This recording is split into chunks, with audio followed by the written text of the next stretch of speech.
Hi అండి, నమస్తే. నేను మీ Shanti. Welcome back to my channel Shanti's vlogs. ముందుగా మీ అందరికీ ఉగాది పండుగ శుభాకాంక్షలు తెలియజేస్తున్నానండి. ఈరోజు మన వీడియోలో ఈ ఉగాది పండుగ రోజు అందరూ ప్రతి ఒక్కరి ఇంట్లో తప్పకుండా చేసుకోవాల్సిన షడ్రుచులతో కూడిన ఉగాది పచ్చడి మన పెద్దవాళ్ళు మన పూర్వీకులు చేసే విధంగా ఎలా తయారు చేయాలో చూపించబోతున్నాను. అంతేకాదండి, ఈ ఉగాది పచ్చడి రుచికే కాదు ఆరోగ్యానికి కూడా చాలా అంటే చాలా మంచిది. మరి లేట్ చేయకుండా కమ్మనైన షడ్రుచుల ఈ ఉగాది పచ్చడిని ఎలా చేయాలో చూద్దామా? వీడియోలోకి వెళ్లే ముందుగా నా ఛానల్ని లైక్ చేయండి, షేర్ చేయండి, సబ్స్క్రైబ్ చేయడం మర్చిపోకండి. ముందుగా ఒక గిన్నెను తీసుకొని ఆ గిన్నెలోకి 50 గ్రాముల చింతపండును శుభ్రంగా కడిగేసేసి గిన్నెలో వేసేసుకొని చింతపండు మునిగేంత వరకు నీళ్లు పోసేసుకొని చింతపండుని నానబెట్టుకోవాలి. ఈ చింతపండు మునిగేంత వరకు నీళ్లు పోసేసుకొని అరగంట సేపు నానబెట్టుకుంటే సరిపోతుంది. తర్వాత ఒక రోల్ తీసుకొని అందులోకి ఒక స్పూన్ మిరియాలు వేసుకొని ఈ మిరియాలని మెత్తడి పౌడర్ లాగా దంచుకోవాలి. మీ దగ్గర కనుక ఆల్రెడీ మిరియాల పొడి ఉంటే ఆ పొడినైనా వేసుకోవచ్చు, లేదంటే ఈ విధంగా మిరియాలు వేసుకొని మెత్తడి పౌడర్నైనా చేసుకోవచ్చు. నేను చేసే క్వాంటిటీని బట్టి నేను ఇక్కడ ఒక స్పూన్ మిరియాలు వేసుకొని పొడి చేసుకుంటున్నాను. మీరు కనుక తక్కువ క్వాంటిటీ చేసుకున్నట్లయితే మరి కొంచెం తగ్గించి వేసుకొని పొడి చేసుకోండి. ఇలా పొడి చేసేసుకొని పక్కన పెట్టేసేసుకోండి. ఇప్పుడు ఈ సైజ్ మామిడికాయని తీసేసుకొని ఈ మామిడికాయని చిన్న చిన్న ముక్కలుగా కట్ చేసేసుకోవాలి. మనం చేసే ఈ ఉగాది పచ్చడికి లేత మామిడికాయలనే ఈ ఉగాది పచ్చడికి చేసుకోవాలండి. అస్సలు టెంక్ అనేది ఉండకూడదు. ఇలా లేత మామిడికాయలు ఇప్పుడిప్పుడే వస్తున్న మామిడికాయల్ని తీసుకొని మనం ఉగాది పచ్చడిని తయారు చేసుకోవాలి.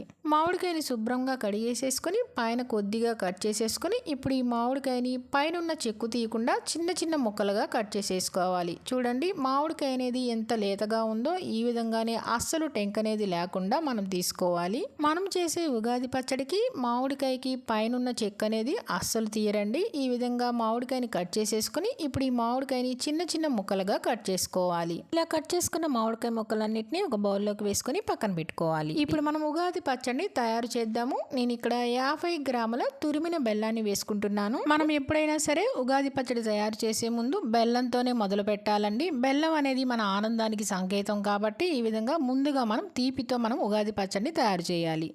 బెల్లం వేసేసుకున్నాక ఇప్పుడు మనం ముందుగా అరగంట పాటు నానబెట్టుకున్న చింతపండు చక్కగా నానిపోయిందండి. ఇప్పుడు ఈ చింతపండుని బాగా పిసికి చింతపండు రసం తీసుకోవాలి. మనం తీసుకునే చింతపండు రసం అనేది మరీ నీళ్ళగా పల్చగా కాకుండా చిక్కగా ఉండాలండి. చింతపండు రసం అంతా ఈ విధంగా బాగా పిసికేసిన తర్వాత ఇప్పుడు ఈ చింతపండు రసాన్ని మనం తయారు చేస్తున్న ఉగాది పచ్చడిలోకి వేసుకోవాలి.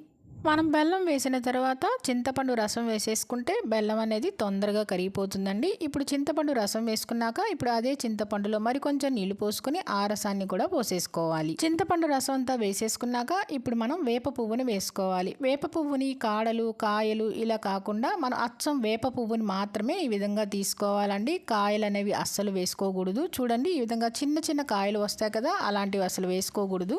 ఇలా తీసుకున్న వేప పువ్వుని శుభ్రంగా కడిగి తీసుకోవాలండి. నేను ఇక్కడ ముందే వేప పువ్వుని శుభ్రంగా కడిగి రెడీ చేసి పెట్టుకున్నాను. ఇలా రెడీ చేసి పెట్టుకున్న వేప పువ్వుని 2-3 టేబుల్ స్పూన్ల దాకా వేసుకోవాలి.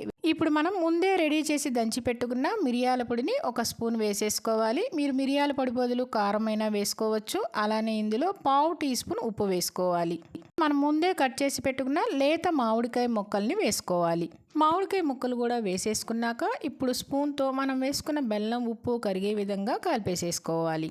బెల్లం ఉప్పు కరిగేంత వరకు కలిపేసేసుకుంటే మనకు ఉగాది పచ్చడి తయారైనట్లే.